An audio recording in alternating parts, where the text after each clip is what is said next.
जय हिंद दोस्तों, मैं हूं मेजर मोहम्मद अली शाह और मेरे को बहुत खुशी हो रही है कि अभी मैं एक बहुत ही इलस्ट्रियस पर्सनालिटी के साथ, एक one of the top journalist of the country के साथ अभी गुफ्तगू में होऊंगा, जिनको सबने, हर किसी ने सुना है, इनका जर्नलिज्म सराहा है. He's had the best education, I would say, not just in the country but in the world. He's an alumnus of the prestigious Doon School. He was the editor of the Doon School Weekly. He went to St. Stephen's College. Thereafter, he went to Oxford University on an INLAC scholarship. He went to Stanford, where he did a 3 months course in mass media.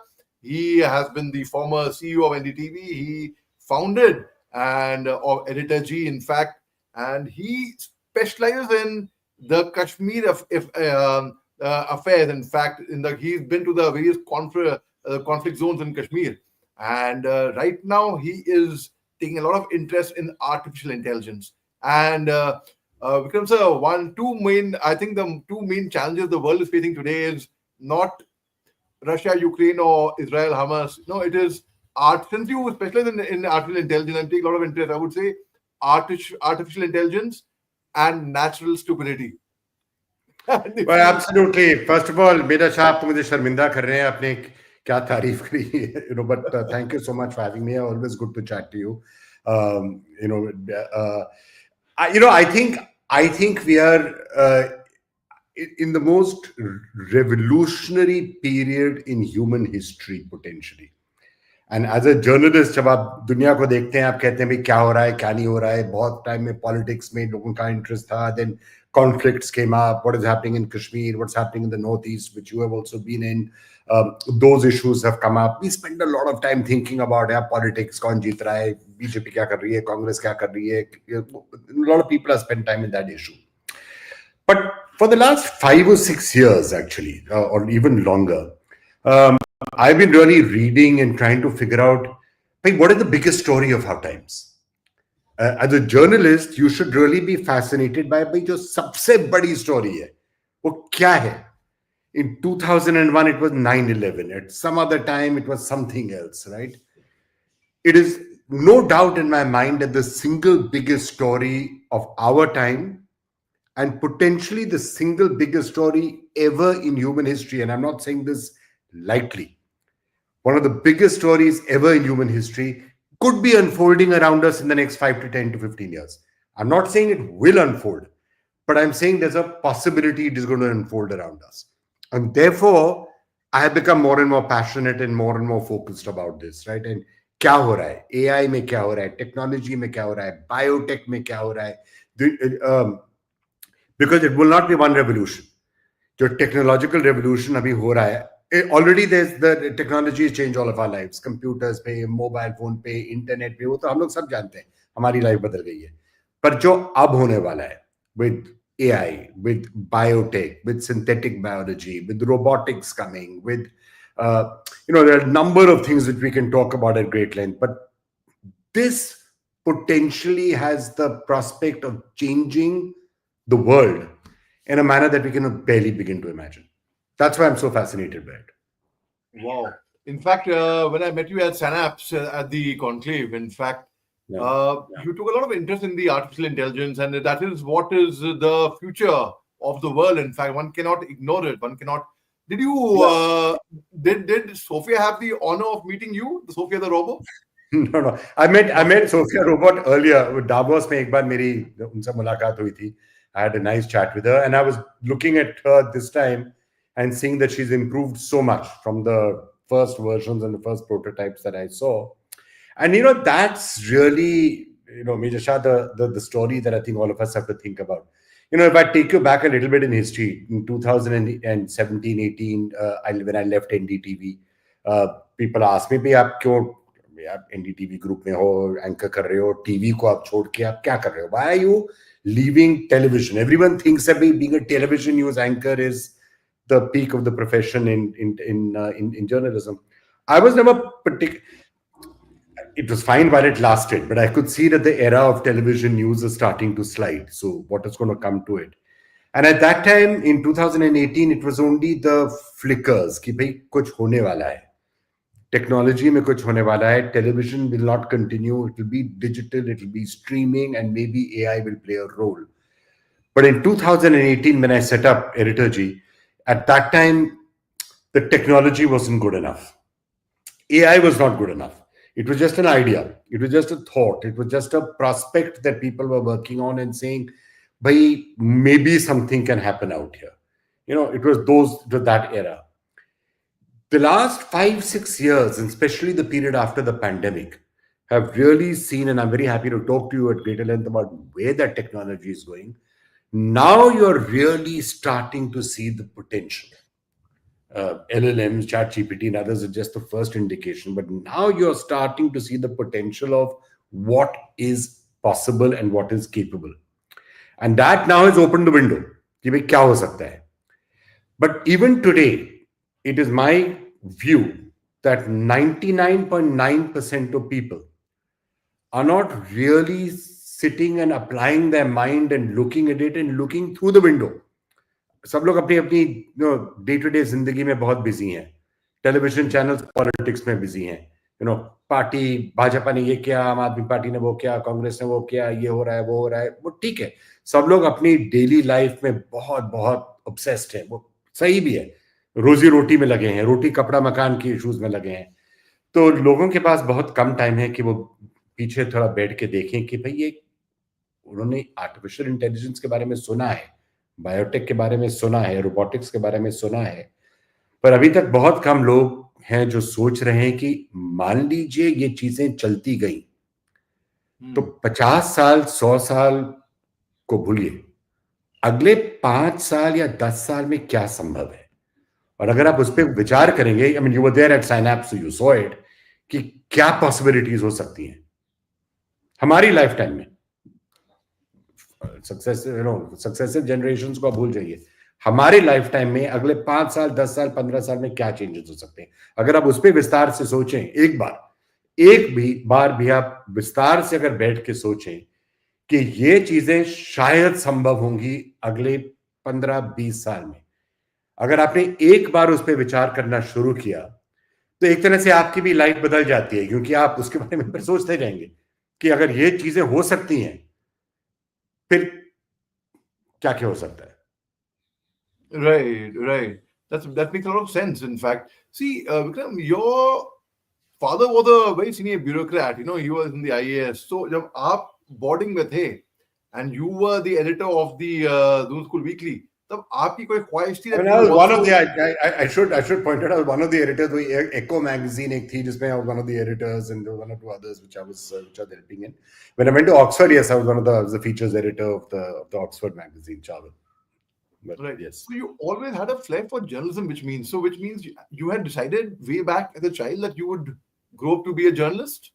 No, I'd never actually decided. My entire family has actually been from an IAS or a bureaucratic background. My father, my grandfather, my great grandfather, they were all ICS and IAS officers. So there was always that interest. But journalism, my mother was the first female journalist, or one of the first 2 or 3 female journalists in India, right? Nandini Chandra, 1960.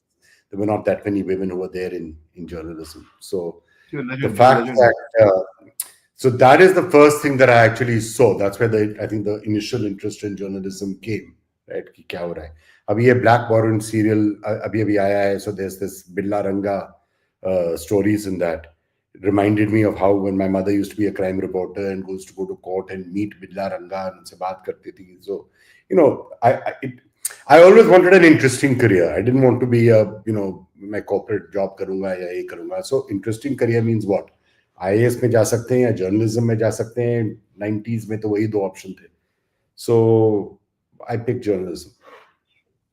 You've covered extensively in Kashmir. In fact, you've been to the interiors and the conflict zones and all. तो आपकी कभी फौज में आने की ख्वाहिश नहीं थी कि कभी आप फौज में जाते और आप you would have made a very good soldier, very very handsome soldier, I would say. I'm not sure I'm fit enough to be an avid soldier. I'm not as fit as all of you are, but no, my other grandfather was in the Indian Army. He was a doctor. He was prisoner of war, Changi prison. So there is an army background, but somehow it never occurred to me. to actually go into the army. So it was, although the first time I went to Kashmir, first couple of times I went to Kashmir, you had to do it with, the first couple of trips I ever made to Kashmir, I was with the army. And then after that first or the second trip, I'm talking about 91, 92, 92, 93 ki main baat kar raha hu, I think. Then I realized ki if you really have to cover this story as a journalist, you can't cover it by being with the army, because then you are only exposed to a very small percentage. You've been inside cantonments, and you know how it is there. Agar aap Badami Bagh mein hai, you're living inside Badami Bagh with the army, and at that time, 92, 93, it wasn't like now to Kashmir is fine. Now it's like now it's one of the best tourist zones anywhere in the country. But at that time, if you were staying with the army, you could not step out without them calling for a road opening party. ROP aati thi, convoy lagta tha, machine guns, people driving out. So as a first experience, that was interesting. But then I said, ki bhai, agar ye story cover karni hai from all sides, then I can't do that staying with the army. And one very good advice that people had given me, which was, I think, the best advice that I ever got as a journalist, life-saving advice, I would say, as a journalist. It was that in a conflict zone like that, agar aap Kashmir mein ja rahe hain into a conflict zone, pick up, be one side or the other. Don't go back and forth. Otherwise, you're going to get into trouble. So either you are with the army, then you go with the army, you take the precautions that happens with going with the army, you do those ROPs and all that stuff, and go into the thing. Or you say, I am not with the army or with the security forces. You place yourself at the mercy of the militants or and remember, I'm talking about 93. If you were not inside Badami Bagh cantonment or inside the BSF headquarters, once dusk fell, you were staying outside. Ek hi hotel hota tha Adus us zamane mein. And as that time, then if you're not inside the security zone, then you are outside, and then you are at the mercy of the militants or the men with guns. But if you're placing yourself, that's what I figured out, that if you go to them and you say, I'm a journalist and I'm here and I'm under your protection or at your mercy now, then उनका फर्ज बनता है, आपकी हिफाजत उनका फर्ज बनता है, and then they look after you. So don't mix it. It was the first biggest lesson that I ever learned. Wow, that's okay. So tell me, जब आप पहली मर्तबा कश्मीर गए without army protection, and now you are on your own as a journalist, staying in civil area, the first night you spent there, wherever you, या hotel में रहे होंगे या जहाँ पे भी रहे होंगे, आपने ठिकाना लिया होगा, how was it? I mean, did you anticipate that somebody might come knocking at your door? And they did. Knocking on the door hota tha, but then after some time you get used to it. You get used to it, right? And you realize who they are, and then you start talking to people, and then you start making friends, and you make contacts, and then you know who the people are, and then they start, after some time, it becomes second nature. Yes, the first night or the second night when you go inside, you've been to Srinagar, so you must have been to Adus, which at that time was the only place where एक ही hotel होता था where journalists could go and stay, which was Adus. Or वहाँ फिर, at 5 o'clock that gate would shut, and then you would be inside, and then that was it. You could not step out after that. And then there's gunfire happening, and especially close to Republic Day and Independence Day, so that used to be almost like Diwali ke patake ho rahe hain, har jagah. There were these specific bunkers on Lal Chowk and 2-3 other areas, and Independence Day and Republic Day, there would be definitely targeted attacks out there, which we used to hear. But ek baar you get that confidence, then you start trusting in the local Kashmiris. There was only one time when that sense of, as a journalist, you can trust yourself to the local Kashmiris and they will take care of you and they will look after you, was, I think, a principle that worked while it was the local Kashmiris, while it was the JKLF and the Hizbul Mujahideen, and those groups were in charge of the militancy or the insurgency, that principle worked. The time in my career when I got into the most amount of trouble, when I actually thought, "Hey, aaj to gaye," was that day I said, "Ki aaj gaye. Today I'm not going to get back for sure." Is when you didn't realize the extent to which then the Pakistanis and the Afghans were coming in, like when the groups like the Harkatul Ansar and the Harkatul Jihad Islami and then the Lashkar-e-Toiba came inside. The बहुत interesting story was there, which in Charar-e-Sharief, which is when I really discovered that things are very not good. My goodness. I mean, I can see everything that's happening, you know. I mean, because वहाँ पे मैं रहा हूँ. So you were with the army there, na? So you were with the army, and you know कि जब वहाँ कोई militants इलाके में होते हैं, क्या करना चाहिए, क्या नहीं करना चाहिए, right? Right. And there are things. So I don't know if you were there at the Charar-e-Sharief time, but if you want, I can tell you that story. I would love to. Yes, please. So essentially what happened was that Charar-e-Sharif, you'll remember that Mast Gul tha. You know, there's a man called Mast Gul who had come in and long hair. Yeah. Long hair. 95 ki, I think it was. Baat mein 95 ki kar raha hu. Approximately 95 March or something like that. So Mast Gul had taken, had him and his gang of people had taken control of the Charar-e-Sharif shrine. So I flew from Delhi. I said, let me go and see kya ho raha hai. And I reached there and I had my taxi driver, whom I'd used many times in the past. The gaadi mein baithe, chale. So the last army position, post, right? And they stopped me and they said, boss, ab aage nahi ja sakte ho. I said, why? Because they said, after this, it is now militant controlled. So we can't protect you. We can't give you any security. So I said, bhai, relax, don't worry. Ye sab mujhe jante hain, kuch nahi hoga. You know, they know me, I know them, sort of a thing. They said they are different. So he was trying to dissuade me, the young major who was, you know, in charge of. They said, mat jao aage, aise boss kya kar rahe ho, hum ja rahe hain. He said, theek hai, up to you. He couldn't stop us. So we went ahead. And as we're reaching Charar-e-Sharif, then these two guys with AK-47s, you know, come down the hill. They stop us. They get into the car and said, "Chalo."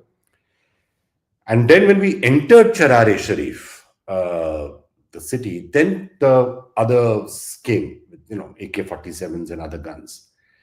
And then I started to feel कि भाई कुछ ठीक नहीं है, because they were speaking in a language that I didn't understand. I didn't recognize the language, right? It wasn't, I mean, I couldn't speak Kashmiri, but I could make out Kashmiri bol rahe and a few words in Kashmiri. Certainly wasn't Urdu. So then I figured out it was probably Pashto or, you know, some sort of a language. So it was, you know, Pakistani terrorists from that particular area and some from Afghanistan. So they had no reference, they had no context, they'd never seen me, they didn't know Indian, they said Indian journalists. And then I could make out that they were saying, you know, sort of, I could sense, and my taxi driver came and said, boss, this situation is very bad because they are saying Pokto, you know, sort of a thing, because they are Indian journalists and we've seen him on Doordarshan, so they are spies, so, you know, sort of shoot them. Oh God. So I said, bhai, aaj to gaye, because I didn't know, they're not, I couldn't even say that, yeah, talk to this Kashmiri, this guys, you know, by that time I knew people in, you know, were in the JKLF, Hizbul Mujahideen and others, but who were these guys? I had no idea who they were. Then my taxi driver really sprung into action, and he knew, he had family who was in the group, so he went and he, very courageous and a very, you know, dramatic performance. He says, "Kya baat kar rahe ho? Mere bete jaisa hai, and hum Kashmiriyon ka beta hai," you know. Then they finally, I think, said, "Acha, theek hai, yaar, go in." He said, why are you here? I said, "I've come to film Charar-e-Sharif and, you know, all of your things and all that." And they said, "Okay, come along." So then they got the town out and they were all shouting slogans, and I went with these guys and, you know, filmed the whole of Charar-e-Sharif. I think that was the last video recording of Charar-e-Sharif before they blew it up. And, you know, there were signs clearly of, you know, mines outside it and, you know, where bombs had been placed and things like that. But it's interesting also because, you know, you never know who the person is, whom you're with. The guy who was working with me, right, they sort of said, stay with him. One guy with AK-47s, with an AK-47 which had sequins, very nice sequins he put on his gun. And he said, "Dekhoge," sort of, he spoke, the reason why they put him on, because he spoke, you know, Urdu, which is like Hindi, obviously, so you can speak it. Right. So he handed me his gun and said, "Dekhoge." So I sort of looked at it and I said, "Acha." sequins all over it, very nice things all that. I said, okay, whatever. So I got to know him.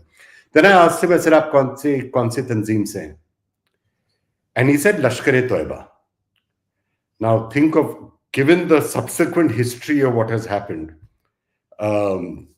obviously I wish that I had uska interview maine le liya hota, but my mind said Lashkar-e-Toiba. I had never heard of it. It's 95 March.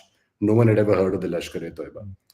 So I said, अच्छा लश्कर-ए-तोयबा पता नहीं क्या organization है, ठीक है, whatever. Must be some minor tanzeem, right? उस जमाने में होते थे lots and lots of small tanzeems, which used to come up one day, go the other day. So I thought it was one of those. So Allah Tigers, so there were random ones which were there. So I said, ठीक है, छोड़ो. I said, Harkatul Ansar का कोई नहीं है, Harkatul Jihad Islami, and he said, वो हैं. So I focused on them. But yeah, so that was I think the last time that anybody got into Charar-e-Sharief, because I think it was barely 15-20 days later when phone rang. It was Prannoy. He said, "Get back to Kashmir urgently." I said, "What's happened?" They said they've burned down Charar-e-Sharief. So caught the next flight, somehow got back there, hitched a ride. I had to hitch a ride because there obviously was curfew. Was able to get some person in the army to take me in the chopper into Charar-e-Sharief. And then, of course, the shrine had been burned down, and all the captured weapons were there from the people who'd been killed. And I did see that AK-47 with sequence, which was there. So the same one, the same AK. You recognized it? I recognized the gun. With the people who'd been killed were all taken away, but the gun was lying there. So, but yeah, that was a hair-raising. Wow. Yeah, I was getting goosebumps listening to this. I mean, when this one had happened. Tell me, you have been amidst conflict zone, and you have tackled your way out of tough situation as well. What is your experience? What is the furthest you've been towards the northeast part of India? Interest, in fact.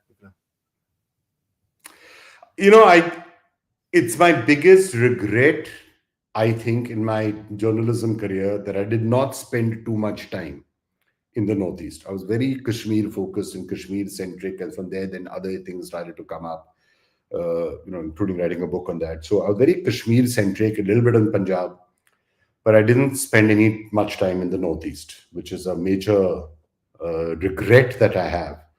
And actually, it's really something that I want to do now. I want to start spending a lot more time in the Northeast because I've never seen that part of the country. Oh, it's beautiful. It's beautiful. My screen is also freezing, or is it yours that is freezing? It is. I think from my end. I've got you again. No problem. Actually, आपकी कहानी, कश्मीर की कहानी सुन के, I think even this guy froze. Perhaps the internet also froze. So tell me. Also, I would like to understand from you the difference. My headmaster at my school, at Lawrence School, Lovedale, I had not cleared the Doon School entrance test. So I went to, and in fact, I'm happy about that. I would take the liberty of teasing you slightly. मैं तो co-ed school गया भैया. So I went to Lawrence School, Lovedale, and my headmaster, he was a house master at Doon School earlier, Mr. Dev Lahiri. So yeah. 91. That's a year when you started your career, in fact, in journalism. Yeah. So ये बताइए, he was a Rhodes Scholar at Oxford University, in fact. तो Oxford में Rhodes Scholar और Inlac Scholar का फर्क क्या है? उस जमाने में ज्यादा फर्क नहीं होता था. They used to actually almost be like one selection interview. Some people would get the Rhodes, some people would get the Inlac, sort of a thing. So I applied for both, and the Inlacs was the one that I got. I was actually quite reasonably happy. I think I had a little bit more money than the Rhodes one did, but because obviously I'd actually got into Oxford 1 year earlier, but and on a full education scholarship, like in the sense that the college had said we will not pay for your that you don't have to pay for tuition. But living expenses in England is also expensive, right? वो अगर आपको रहना है, your food, your lodging, your tickets back and forth, even that came to some 10,000, 12,000 pounds. And obviously my father being a civil servant, IAS officer, he couldn't have afforded it. So I got into Oxford and I had to say no to them because I couldn't have afforded to go. So I said that I'm not coming. I'm deferring it by a year because I had to get one of these two, either the roads or the inlets, because they don't just pay for your education, they also give you living expenses. So luckily वो हो गया. So 6 महीने after I'd gotten, so I spent 6 months. I went to JNU, in fact, spent one semester, doing JNU, sat for applied for the roads and the inlets. Luckily got the inlets. So then I was able to go the next year. Right. आपने फिर journalism पढ़ा आपने at Stanford University. How was your experience there? In fact, some of my cousins are from Doon. We have a hardcore boarding school family actually. पूरा खानदान हमारा boarding school में है. So some of my cousins are from Doon School, in fact, and one of them was head boy Doon School. One of them followed your footsteps in the sense that he went to Doon School and then he went to St. Stephen's after that. तो मगर आपका Stanford में experience कैसा रहा? Stanford was a much smaller course than, my time was really spent in St. Stephen's, my education was really St. Stephen's and Oxford. But Stanford was this thing called the Mass Media Institute, because I'd got advice from people, including Pranoy, by the way, who had, just gone in as a kid, they used to go and saying, I'm wanting to come to this profession, can I get advice, sort of a thing. So the recommendation that was made at that time was that it's very tough to train people hands-on because television and video news are not very mainstream in India at that time. So people didn't have the time or the energy to train people. So the feedback that I got from some of the people I was asking, and even from a job and other point of view, they said, "Hey, why don't you go and do a course like this? A 3-month course, which is just a hands-on training course. They'll teach you. And reporting कैसे करते हैं, anchoring कैसे करते हैं, editing कैसे करते हैं, mixing कैसे करते हैं, वो सब 3 महीने का hands-on course है. Once you emerge from that, then it's much easier for you to apply and get a job, because you can you're trained." So I applied for the Stanford Mass Media Institute, got in. Then again the same thing, I had to get scholarships, so I had to go and get scholarship for my plane ticket out there. Uske liye bhi I needed a scholarship, so wo paisa arrange ho gaya, and then I went and I did that. Then came back in. Then I joined News Track, of course, which was the India Today groups. The magazine, yeah. The television magazine. Yeah. So, what you learned in Stanford about journalism, and in fact, a statement you made earlier, which I totally agree with you also, where you said the television would be a dying form. Ultimately, digitization पे आएंगे लोग. Like, आपने जब Editorji found किया, so the name is Editorji Technologies. So it sounds like some high-tech company के भाई कोई software बनाती कोई company, कोई journalism. तो आपने Editorji Technologies का नाम क्यों चुना आपने? You could have, because essentially the original version of Editorji. So Editorji has also gone through 2 or 3 avatars, right, in its life. When I first set up Editorji, it was on the back of a technical idea, a very specific technical idea, which is to say, nobody is watching television news. TV news बहुत कम लोग देख रहे हैं और कम लोग देखेंगे. Digital video news has never really taken off to the extent that it should. People watch digital text, लोग देखते हैं. Video podcast देख लेंगे. They'll watch like cricket, or they'll watch serials and soaps. So digital video does very well, and digital news does very well. But digital video news has never really taken off, right, on the internet, ever. And when I was setting up Editorji, my question was, why is this the case? And then it came, so the logic, at least our original thesis was, the problem is one of form factor. कि अगर आपको बहुत सारी news, if you want to say, भाई मुझे news देखनी है, give me the top 20 headlines. Like आज हुआ क्या? Don't give me ज्ञान. Don't have shouting and screaming. Don't do long pothas. Don't give me your opinion. Just tell me, भाई हुआ क्या है आज? मुझे 20 headlines चाहिए. वो फॉर्मेट बहुत कम लोग देते हैं, और अगर देते हैं वो पर्सनलाइज नहीं देते हैं. It's not personalized to you. So in your case, if you want the 10-20 news stories, you will want to know कि दुनिया में क्या हो रहा है, ट्रम्प क्या कर रहा है, AI में क्या हो रहा है, मेरे शहर में क्या हो रहा है. You'd be interested in Northeast में क्या हो रहा है, spend time out there. You'd be interested in, army में क्या हो रहा है, because you're interested in defense. So it should create a personalized news channel for you.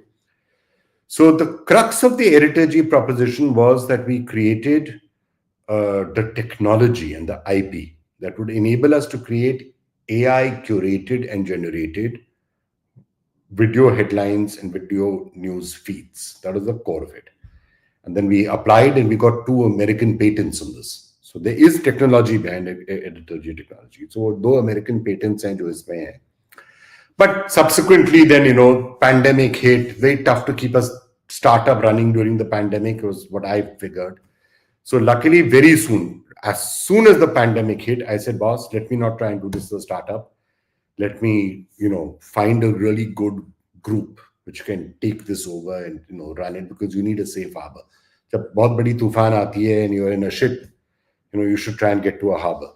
So that's when my conversation started with the RP Sanjeev Goenka group. It's a very good group. They have a lot of, interests, very clean group. I had a lot of respect for Sanjeev Goenka and, for the group. So contacted them, and within 2-3 months, the deal was, agreed and signed in deal. So then they took over the company. So then I was still involved in it, but now, once you've sold the company and it's got acquired, you should not try and, the worst thing you should do is to keep on putting your nose into it. So now there's a full-time CEO, full-time management team. I still will be doing, a weekly show and the rest of it, but otherwise I'm not involved with the running of the company now. Right. So, were you always interested in technology? Because I see a lot of former NDTV journalists. In fact, you set up Editorji, Ravish, he did so well on YouTube. Barkhadat, Mojo Story, you talk about Sanket Upadhyay and the Red Mic. So many, have gone digitized, and on YouTube, on digitization, they're doing so well. So were you always keen on technology? Were you a science student? Well, no, I wasn't. I was an economics student. But frankly, there's a slight difference. What the other people you mentioned are doing, and doing it very correctly, in my opinion, is that everyone's realized that television's days are numbered. And so therefore, I can't think of too many people under the age of 50 who ever watch television news. And that's the majority of the population. So television news, the only time somebody ever comes up to me and says, "Ha, bhai, aap TV news par kyun nahi ho aap," is that person has to be 55 or 60 or above, right? Nobody below that age ever comes and says, "Why aren't you on TV news?" Because they're not watching TV news. So therefore, what the other people you mentioned have all figured out is that the future is not in television news, the future is on digital video news. So then they've all moved into these domains, like, how do you do the news in digital businesses? But they're still fundamentally, doing their journalism on a regular basis. My journey was slightly different. For me, when I left NDTV, my interest was not so much, was partly on the journalistic side of it, but it was more of a technical question itself. Okay, what are the technology and the techniques and the AI that will be used for video news and video journalism? So it was not a journalistic quest, it became a technical quest. And that was really where the thrust of Editorji is. Now, having finished that, having transferred control, and now that there's a team and CEOs and, the RPSG control is control over it. Now that I'm not involved in the running of the company, now the next phase of my life is going to be to have the freedom to come back to the things that I used to love doing, which was just pure journalism. So I don't have to run companies, I don't have to worry about profit and loss or revenue or doing any of that stuff. The new podcast India Story was, of course, was running already. Now it will be done in a digital format. It'll be looking at, so the journalism that I would now like to do is, number one and most important, is something which I used to do when I was doing the Greenathon and the Cleanathon and Save the Tiger and all that, which is, I fundamentally believe that we all got into journalism not to yell and scream at people in the evenings, right? To say, oh, theek hai, that is one aspect. The politics and the, tumne ye kiya, tumne wo kiya, isko, all that. It's okay. That's up to a point. But I think at my age and stage in life, I think it is more useful to start figuring out ways in which you can actually make a difference, in which you can actually make a change, and hopefully a positive change. That's the way to give back. There's no point in my giving back by saying, "Acha bhai, theek hai, I'm going to do philanthropy." Kar sakte hain, wo karna chahiye. But how can I give back the most? I can give back the most by using the methods and the techniques that I learned in doing things like Save the Tiger or the Greenathon or Swachh Bharat campaign or Toilets for Girl Children. Those are all very successful campaigns that we did in that 2008 to 2012-13 period. they made a major impact, right? The Save the Tiger campaign did help in getting enough people activated so that the tiger did eventually get saved, right? 1,400 say it's become 30. Now people are worrying about overpopulation of tigers. Good thing. Toilets for girl children. It was a good campaign. Now everyone accepts it that it should be done. Swachh Bharat. We did that campaign for 3 years, and it was a moment of great joy when you had the Prime Minister at the Red Fort sitting and saying that Swachh Bharat is one of the first major things that we're going to be pushing. So there are ways of raising awareness and building opinion on the problems of the day. Because what typically happens, everyone just says, "Bhai, सब कुछ खराब हो रहा है, ये सब नहीं हो रहा है, अच्छा उसकी गलती है, अच्छा उसकी गलती है, अच्छा ये इसने किया, अच्छा उसने किया, तुम्हारी गलती है, तुम्हारी गलती." भाई ठीक है. But somewhere we have to also start thinking कि अच्छा ठीक है यार, from that blame game now, let's step aside a little bit and say, how can we actually make the country a better place? What should be done? And let's not only think about, I'm glad that the country is thinking from a 20-year point of view, which is fine. They should have a 20-year or 30-year time scale on how do you make India, Viksit Bharat, for example, by 2047. It's a very laudable objective. We should all say that that's great. But the next question comes कि अगर वो करना है, अगले 5 साल में हमें क्या करना चाहिए, अगले 1 साल में हमें क्या करना चाहिए, और अगले 6 महीने में हमें क्या करना चाहिए. When you think of it that way, then you end up with another major talking point. Then you say, okay, look at any area, pick any area, pick roads, pick education, pick infrastructure, pick cleanliness, pick whatever. You can say, this is the problem. This is where things have already been done and done very successfully. Here are the things that can still need to be done. What needs to be done? What can we do in the next 6 months or the next 1 year, next 2 years? Let's identify a list, specific list. Here, 5 चीजें हमें करनी चाहिए. And then you start and get public momentum behind that. Right. And once you do that, then when the government is taking those 5 or 6 steps, उनके लिए भी अच्छा है, लोगों के लिए भी अच्छा है. There's a consensus you're building on the right things, and you say, can we not do these following things? They're obvious things to do, but why aren't we doing it? And the reason is we're spending too much of our time sitting in blame games and pointing fingers and scoring political and other points, rather than sitting and saying, okay, let's try and make our life better now. Right. जब आप लोगों से बात करते हो, if you're on social media, half the people are saying everything is perfect already, सब कुछ बिल्कुल ठीक है. And the other half of the people are saying कि नहीं भाई, कहाँ कुछ नहीं होगा, country is a mess, country का कुछ नहीं होने वाला है, छोड़ो यार, सब भागो, अमेरिका जाओ, $5 million दो, take a gold card and go abroad. अरे यार, 1.4 billion people, 140 करोड़ लोग, वो क्या करेंगे? They can't all get golden visas and go to America ना, or go to Dubai or go to anywhere. At some point or the other, we have to fix the country. ये हमारा देश है, we have to fix it. So what do we need to do? So instead of only sitting and complaining about the things that are not working, you sit down and say, "Bas, मैं करना क्या चाहिए?" And I think there is a scope for that. What should you do? Now, you can take those examples in multiple areas. Air pollution, for example. अब सब लोग complain करते हैं कि दिल्ली में देखो सांस नहीं ले सकते हैं. Obviously it's a major issue. अब अगर उसको ठीक करना है तो उसमें करना क्या चाहिए? Here are the 5 steps. Let's start doing those 5 steps. Who are the people who can take those 5 steps? This is Ministry of Environment and Forests. This is Delhi government. This is Punjab government. This is Haryana government. This is Ministry of Highways. This is PWD. This is somebody. This is whatever. All these things can be broken down into whose responsibility there is. And then you start creating awareness around that. Right.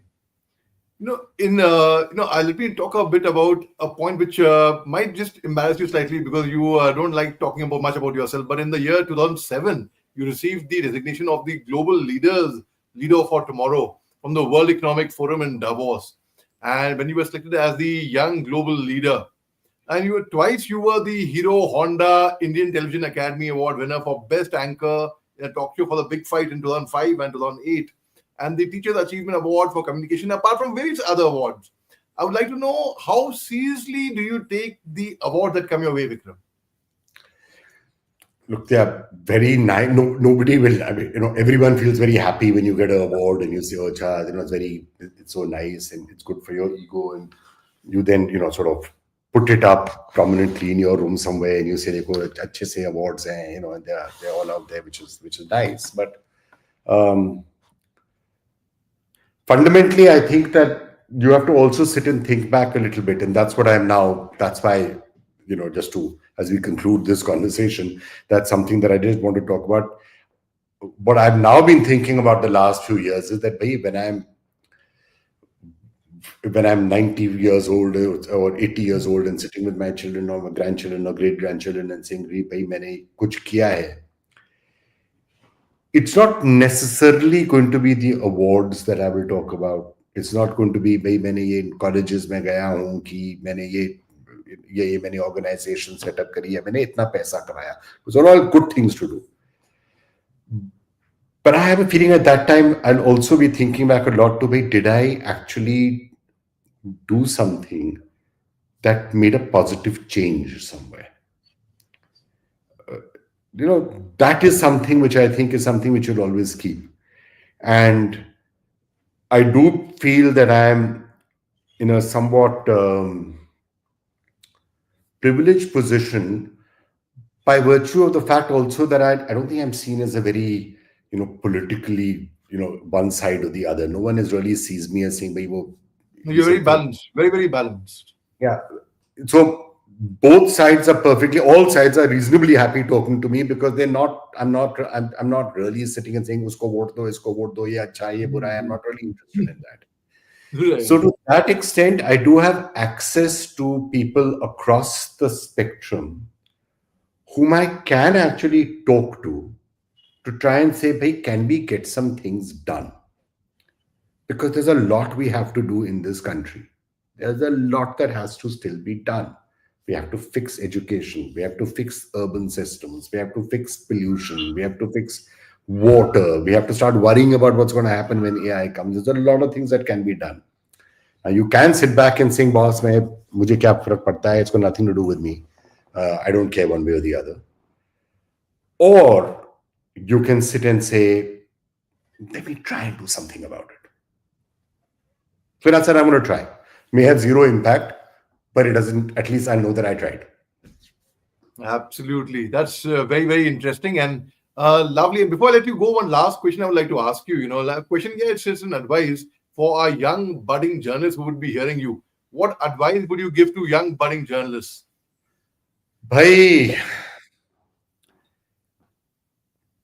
it's a scary profession right now. I have to be honest with you. I mean, being a journalist it's a fascinating line to be in. It's a fascinating career to have. Why did I do it? It's because I knew I would. By definition, every day is new because you're in the news business. You're never doing the same thing 2 days running, right? No matter what it is, it's always different. It's always something new that you're doing. So therefore, it's a great line to be in. You'll never be bored.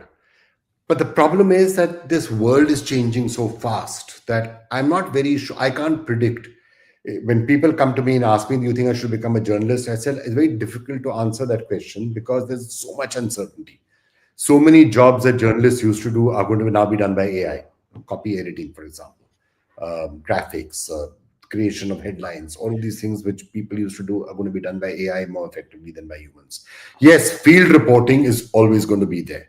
Right. So yes, I was at a DNPA session yesterday on how AI is going to impact journalism. Was saying similar sort of things, and we said there are some areas that will not be affected, but other areas will get affected. What does that mean? Is there money in the news business, or will people not want to be in the news business? There are increasing crackdowns coming across the world. Right? People are not saying. You're just saying. I mean, America, which was considered the beacon of free speech and the free media, now you're seeing that if somebody are Associated Press says something that Trump doesn't like, they're not allowed to go and be part of the press pool. So it's choppy waters. So if you're doing it, you've got to do it with keeping your eyes and ears open a little bit, and be, I think, prepared to move a lot with technology. That, I think, is the single biggest piece of advice I'd give you. Be abreast of technology. Don't say कि एक ज़माने में लोग print करते थे, TV. And I'm not giving you a radically different advice to what I used for myself, because when I came back to India in 91, that time the only technology that was here was print journalism. But I said, nahi bhai, aage jaake maybe television is what is going to take over. So I started working in television. Then I said, maybe digital will come. So I started doing digital. The next 5, 10, 15, 20 years are going to be very different. So stay abreast with technology. Right. Vikram, thank you so much for taking your time, and truly grateful to you and really enjoyed the conversation. Thank you very much. Jai Hind. Thank you, Manisha. Bye-bye, Jai Hind. Bye. Thank you. Just